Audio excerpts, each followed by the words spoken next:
Morning class हमने acid basis and salts chapter शुरू कर रखा है। अब आपके इन टेक्स्ट क्वेश्चन का शुरुआत हो चुकी है। तो सबसे पहले पहला एक ही क्वेश्चन है इसके अंदर कि मैंने क्वेश्चन पूरा नहीं लिखा है, कुछ उसकी जो मेन इंपॉर्टेंट चीजें हैं वो लिख ली है कि आपको 3 टेस्ट ट्यूब्स प्रोवाइड की है। टेस्ट ट्यूब मतलब परख नलियां, 3 परख नलियां प्रोवाइड की गई हैं। उसमें से हमें नहीं पता कौन सी वाली परख नली, बट तीनों परख नलियों में से एक परख नली में आश्रित जल है, एक में अम्लीय विलयन है, एसिडिक सॉल्यूशन है, और एक में क्षारीय विलयन है।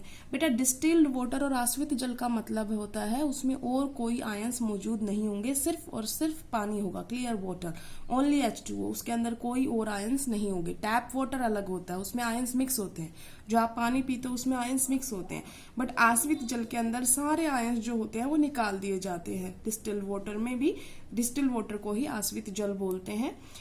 तो अब ये 3 सॉल्यूशन, 3 परख नलियां दे दी, ठीक है ना। अब पता कैसे चलेगा कि कौन सी परख नली में क्या है, जबकि आपको सिर्फ लाल लिटमस पत्र, रेड लिटमस पेपर प्रोवाइड किया गया है। क्वेश्चन समझ में आ गया। तो आपको ये पता है कि लाल लिटमस पत्र नीला कब होता है, क्या पता है आपको नीला कब होता है? लाल लिटमस पत्र नीला, इसका मतलब रेड जो होता है वो ब्लू हो जाता है अगर आपको बेस मिला हो, क्षारक मिला हो, है ना।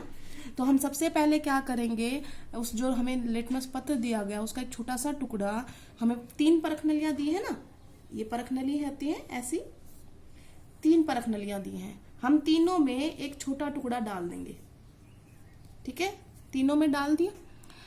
जब उनमें से किसी, अब हमें नहीं पता ना कौन सी परख नली में, ये तो मैंने लिखा हुआ है कि ये मैंने इसका डिस्टिल वाटर, बट हमारे पास ऐसे दिया होगा कि बताओ ये 3 परख नलियां, मान लो ये 3 परख नलियां, अब बताओ। तो मैं क्या करूंगी, सबसे पहले एक लाल लिटमस पत्र का एक टुकड़ा तोड़ के हर एक में डाल दूंगी।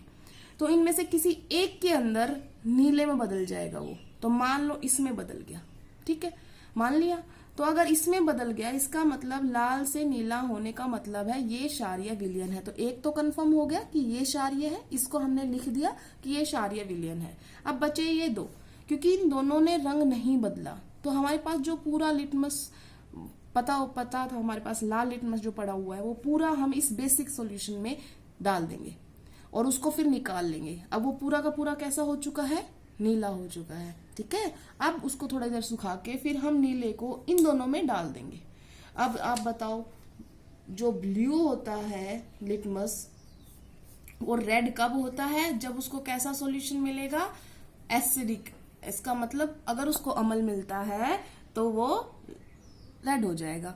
इसका मतलब जो हमने अब नीले में कन्वर्ट कर लिया है उसके टुकड़े एक इसमें डाल दिया और एक इसमें डाल दिया, मान लो इसने रंग बदल लिया और ये रेड में कन्वर्ट हो गया, इसका मतलब ये कैसा है, अम्लीय है। अब बचा क्या, ये ना तो ये रेड से रिएक्ट कर रहा है ना ये ब्लू से रिएक्ट कर रहा है, इसका मतलब ये क्या है, आश्रित जल है। समझ में आ गया होगा क्वेश्चन। तो ये आपने कॉपी में करना है, राइटिंग मटेरियल मैं आपके पास भेज दूंगी, आपको समझ में आना चाहिए, वो ज्यादा इंपॉर्टेंट है। नेक्स्ट टॉपिक जो है हमारा वो है कि अम्ल और क्षारक कैसे धातु से क्रिया करते हैं, ठीक है। तो पहले हम क्या करते हैं, अम्ल की धातु के साथ रिएक्शन पढ़ते हैं कि क्या होता है। तो अम्ल, हम कोई भी अम्ल ले लेते हैं, फॉर एग्जाम्पल हमने ले लिया H2SO4। H2SO4 जो होता है बेटा सबसे स्ट्रॉन्ग अम्ल होता है, इसे अम्लों का राजा भी कहा जाता है, इसे सल्फ्यूरिक अम्ल कहते हैं, सल्फ्यूरिक एसिड। तो H2SO4 जो होगा उसका रिएक्शन हम कोई भी धातु ले सकते हैं, फॉर एग्जाम्पल हमने जिंक ले ली, ठीक है। तो ये हमारा सल्फ्यूरिक एसिड है, सल्फ्यूरिक अम्ल।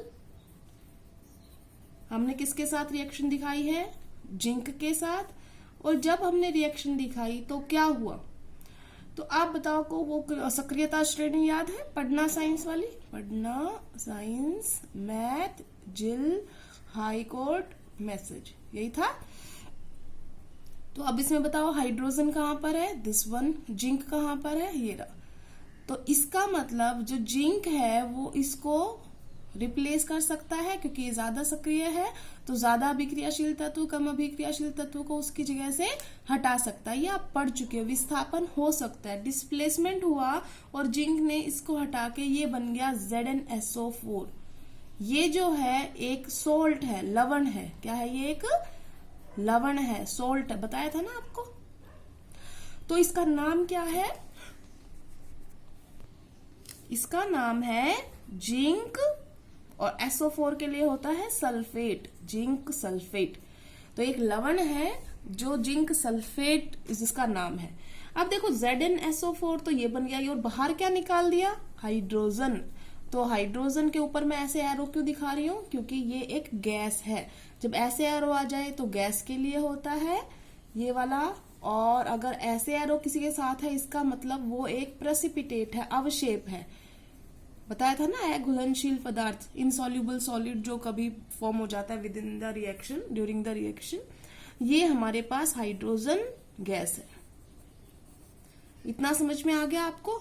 तो इसका मतलब जरूरी नहीं है कि यही, कोई और धातु भी रिएक्ट करेगी तो क्या बनाती है? Hydrogen gas. तो आपके लिए क्वेश्चन है कि जब कोई धातु अम्ल से क्रिया करती है तो कौन सी गैस निकलती है? Hydrogen gas. आपकी बुक में डायग्राम दे रखा है, उसके अंदर इसे समझाने की कोशिश की गई। उस डायग्राम में क्या दे रखा है हल्का सा बता देती हूँ। एक टेस्ट ट्यूब दी गई होगी। बेटा डायग्राम मैं जस्ट ऐसा ही बना रही हूँ, कभी आप इसको देखो कि कैसा बन रहा है। तो इसमें जिंक ग्रेन्यूल्स हैं और एसिड इसमें डाल दिया और इसको कवर कर रखा है, और एक परख नली के अंदर से इसको गुजार दिया गया। सॉरी, परख नली में तो है ये, इसमें से गुजार दिया गया, डिलीवरी ट्यूब बोलते हैं इसको। इसमें से गुजार दिया गया, और यहाँ पर जो है एक पानी के अंदर सोप घोल रखा है। क्या घोल रखा है? सोप। इसका मतलब साबुन। तो इसका मतलब साबुन का घोल है ये। और उसके अंदर फिर अब देखो, अब जब कोई गैस होगी, आप जब किसी गैस को, या आप ये समझ लो आप फूंक मारते हो आप किसी चीज में, तो साबुन के घोल में फूंक मारोगे तो क्या बनेंगे? बबूले बनेंगे, बबल्स बनेंगे, है ना।